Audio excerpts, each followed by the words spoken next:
देखी होगी आप सभी ने हमारी रिपोर्ट की हेडलाइन, जिसमें हमने लिखा है कि दोस्तों के फोन से अपने करीबियों को सुशांत सिंह राजपूत किया करते थे कॉल।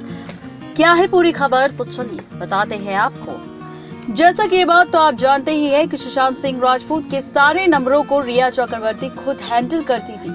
उनके दोस्तों की बातों से भी रिया पर लगे आरोप सच साबित हो रहे हैं। दरअसल सुशांत के दोस्त और डायरेक्टर रहे कुशाल जावानी ने खुलासा किया था कि सुशांत ने अपने नंबर के बजाय किसी दूसरे फोन नंबर से उन्हें कॉल किया था। इसके बाद उन्होंने उनसे तुरंत मिलने की बात भी कही थी, लेकिन उस वक्त कुशल गोवा में चल रही शूटिंग में बिजी थे और इस वजह से वो सुशांत से नहीं मिल सके।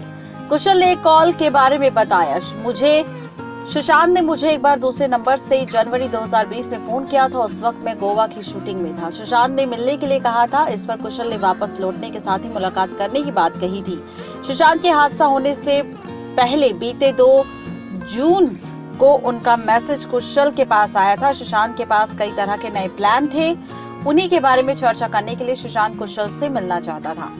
कुशल के मुताबिक सुशांत ने रावत के नंबर से फोन किया था। कुशल ने कहा कि सुशांत और उनके बीच हमेशा मुलाकात होती थी। सुशांत बॉलीवुड इंडस्ट्री के बारे में ज्यादा बातें नहीं करते थे और वो अपने प्रोजेक्ट्स को लेकर अक्सर चर्चा में रहते थे। इसी के साथ उन्होंने ये भी कहा कि सुशांत गरीबों की मदद करना चाहते थे। बॉलीवुड में काम करने के अलावा सुशांत सामाजिक क्षेत्रों में लोगों की मदद करने के लिए कंपनी शुरू करने वाले थे।